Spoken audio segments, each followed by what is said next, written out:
नमस्कार, good morning. आप सभी को एक किडनी स्टोन का केस शेयर कर रहा हूँ। 5-6 mm किडनी स्टोन पेशेंट को हुई।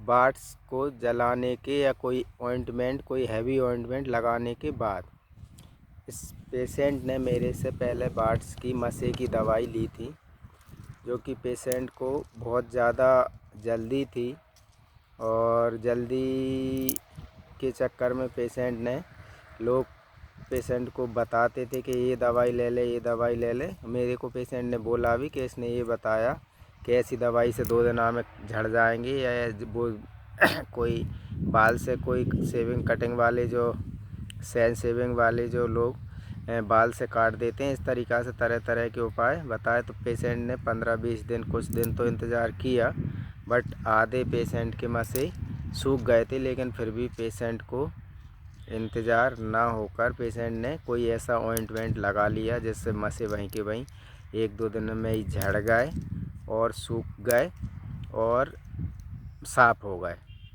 बट पेशेंट को हुआ क्या इसके बाद पेशेंट को किडनी में स्टोन हो गई और पेशेंट को किडनी स्टोन से बहुत भयंकर दर्द, चक्कर, ये चीज़ें चालू हो गई 1-आध महीने के ही बाद। तो पेशेंट ने उस समय फिर एलोपैथी तरह तरह का इधर उधर 3-4 जगह इलाज करवाया और देसी दवा वगैरह खाई, पर पेशेंट को राहत नहीं मिली ज़्यादा। थोड़ा बहुत दर्द पेन किलर खाने से कम होता था। पेशेंट की कंप्लेंट वैसी की वैसी थी। अब पेशेंट फिर से मेरे पास आए तो मैं वो बता रहा हूँ पेशेंट ने कैसा क्या बोला।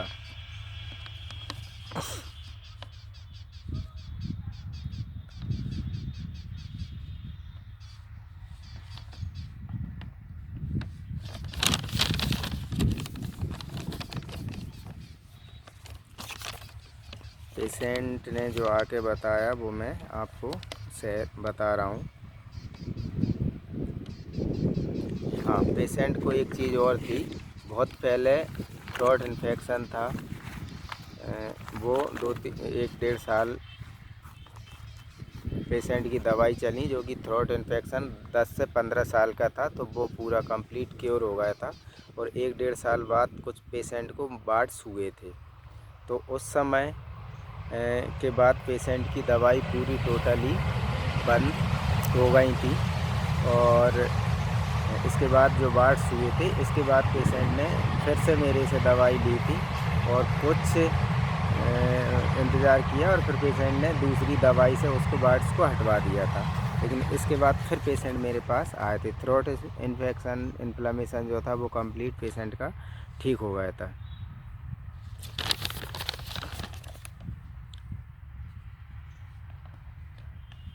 पेशेंट ने बताया, डॉक्टर साहब पेट में बहुत ज़्यादा दर्द होता है, बहुत ज़्यादा दर्द होता है, असहनीय दर्द होता है। इसकी वजह से ऑफिस भी नहीं जा पाता। डॉक्टर साहब आपने तो बोला था, मेरे से बहुत बड़ी गलती हो गई। ये ऑइंटमेंट लगा के मैंने गलती कर दी। अब मैं पछता रहा हूँ। अब इसको लगा के मैं पछता रहा हूँ, क्योंकि मैंने लगा तो लिया, लेकिन ये बहुत ज़्यादा। आप ही दवा दो, आप ही ये ठीक हो जाए जल्दी से। आप तो ऐसा करो कि आप ही दवा दो, ये जल्दी ठीक हो जाए। आप तो कुछ ऐसी दवा दो कि जल्दी से ठीक हो जाए, परेशानी बहुत ज़्यादा है। दर्द, मैंने पूछा और कैसा क्या होता है?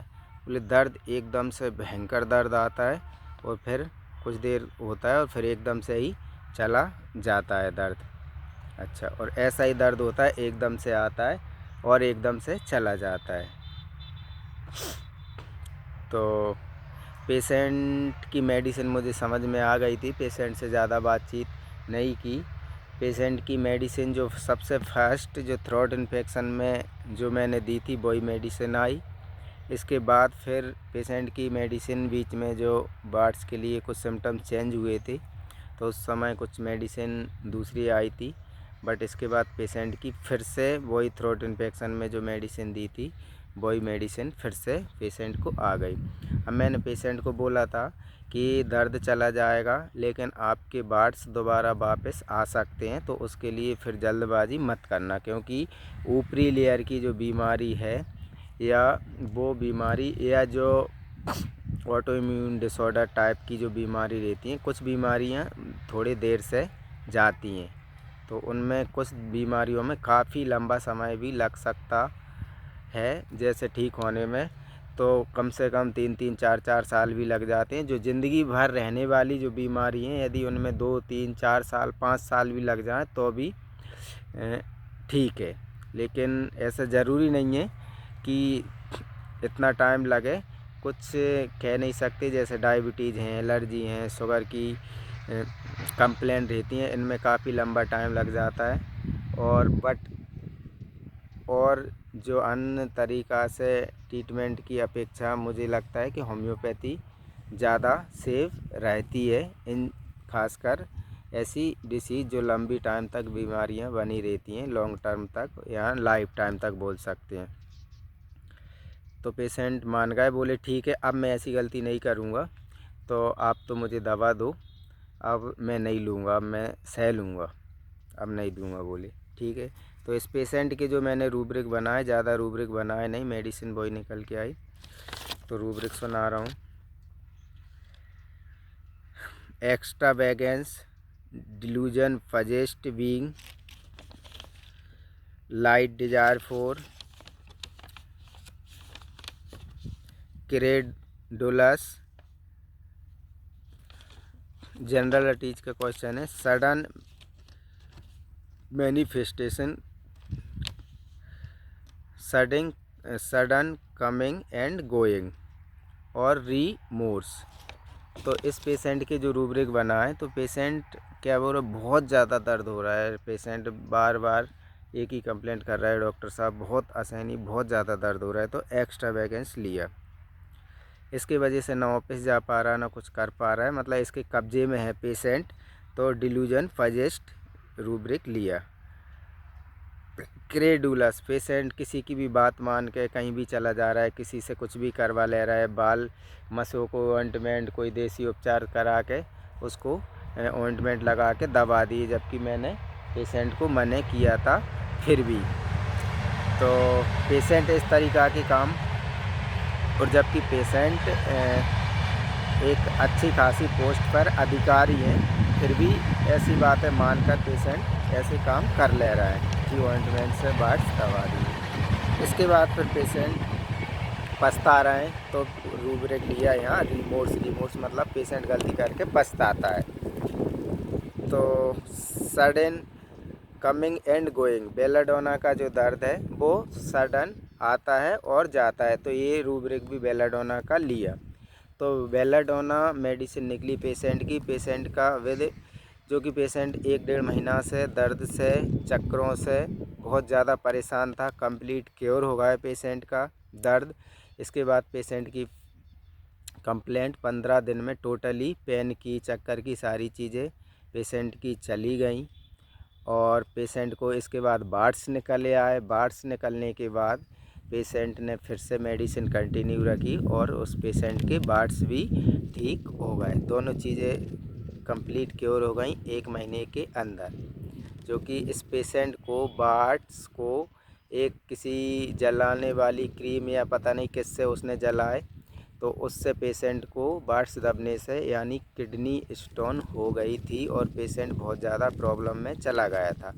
तो कोई भी ऑइंटमेंट से इस तरीक़ा की बीमारियों को दबाने से कितनी प्रॉब्लम्स आ जाती है, ये वीडियो से आप जान सकते हैं। ये बेलाडोना की 30 पोटेंसी से ही पेशेंट के बार्ड्स चले गए, किडनी स्टोन ठीक हो गई, दोनों चीज़ें पेशेंट की कंप्लीट क्योर हो गई। अब पेशेंट कंप्लीट क्योर है और पेशेंट की दवा भी लगभग बंद ही है, बट मैंने कुछ समय पेशेंट को और ऑब्जर्वेशन के लिए रखा है, तो एक आध डोज बीच में और डोज की ज़रूरत पड़े तो फिर रिपीट करने की पड़ेगी तो देंगे। बाकी कंप्लीट क्योर है पेशेंट 1 महीने से, अब दवाई की ज़रूरत नहीं पड़ेगी, बट ऑब्जर्वेशन में रखा है पेशेंट को। ये वीडियो आपको कैसा लगा आप ज़रूर बताएं। और ये वीडियो अन्य लोगों के भी काम आ सकता है। ये वीडियो मैं घूमने आता हूँ तो हमेशा घूमने आता हूँ उसी समय बनाता हूँ। बहुत सारे लोग शिकायत करते हैं कि आप क्लिनिक पर वीडियो क्यों नहीं बनाते। मैं क्लिनिक पर वीडियो नहीं बनाता क्योंकि मैं घूमने आता हूँ, उसी समय मैं मोबाइल में स्टडी करता हूँ, उसी समय मैं वीडियो बनाता हूँ। और बहुत टाइम से मैं जब वीडियो नहीं बनाता था, जब भी मैं खेत पर ही या जहाँ पे मुझे लगता है जहाँ घूमने की हरियाली वाली, पेड़ पौधे वाली और ऐसी खेत वाली जगह रहती है, वहीं पे मैं जाता हूँ। तो ये वीडियो भी मैं यहीं बनाता हूँ।